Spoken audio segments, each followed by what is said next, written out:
আসসালামু আলাইকুম প্রিয় বন্ধুরা, আমাদের আজকের পর্বে আপনাদের সবাইকে স্বাগতম।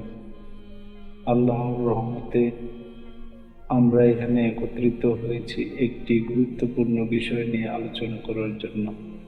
আশা করি এই ভিডিওটি আপনাদের জন্য জ্ঞান, অনুপ্রেরণা এবং ঈমান বৃদ্ধি করতে সাহায্য করবে। অহংকার।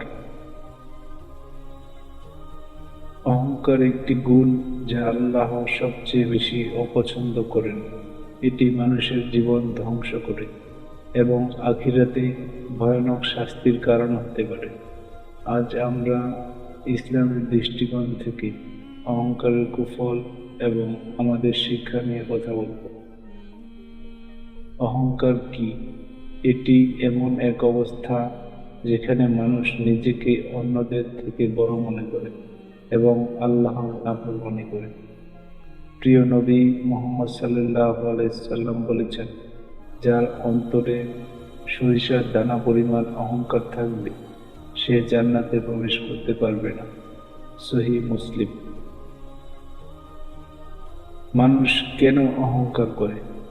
এটা হতে পারে ধন সম্পদ, সৌন্দর্য, জ্ঞান, ক্ষমতা বা অন্য কোনো জাগতিক বিষয় নেই, কিন্তু আমরা ভুলে যাই এগুলো সবই আল্লাহর দেওয়া নিয়ামত। কুরআনে আল্লাহ ফেরাউন ও কারূনের গল্প উল্লেখ করেছেন। তারা তাদের সম্পদ ও ক্ষমতা নিয়ে অহংকার করেছিল এবং শেষ পর্যন্ত আল্লাহর শাস্তি ভোগ করেছিল। অহংকারের প্রথম এবং সবচেয়ে বড় ফল হল আল্লাহর দয়া থেকে বঞ্চিত হওয়া। কুরআনে বলা হয়েছে, আল্লাহ অহংকারী এবং অহংকারীদের ভালোবাসেন না। সূরা আন-নাহল আয়াত 23। অহংকার শুধু আখিরাতের শাস্তি নয়, দুনিয়াতেও মানুষকে একাকী করে তোলে। লোকজন অহংকারী ব্যক্তিকে অপছন্দ করে এবং তাদের কাছ থেকে দূরে সরে যায়। অহংকার থেকে বাঁচতে হলে আমাদের নিজেদের দুর্বলতা এবং আল্লাহর বরত্ব স্বীকার করতে হবে। প্রিয় নবী সাল্লাল্লাহু আলাইহি সাল্লাম বলেছেন, যে ব্যক্তি নিজের জন্য অহংকার ছেড়ে দেবে, আল্লাহ তাকে উচ্চ মর্যাদা দান করবে। আমাদের উচিত নিয়মিত তওবা করা, আল্লাহর কাছে ক্ষমা প্রার্থনা করা এবং দান সদকা করা।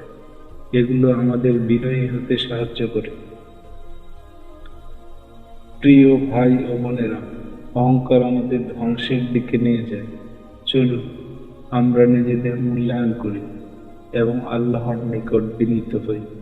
মনে রাখুন, সব ক্ষমতা এবং নিয়ামত আল্লাহরই দেওয়া, তাই অহংকারের কোনো স্থান নেই আমাদের জীবনে। আজকের ভিডিওটি যদি আপনাদের জন্য উপকারী হয় তবে অবশ্যই লাইক, শেয়ার এবং সাবস্ক্রাইব করতে ভুলবেন না। অন্যদের সঙ্গে এই বার্তা ছড়িয়ে দিন যেন আরো মানুষ উপকৃত হতে পারে। আল্লাহ আমাদের সবার ভুল ত্রুটি মাফ করুন এবং আমাদের সঠিক পথে চলার তৌফিক দান করুন।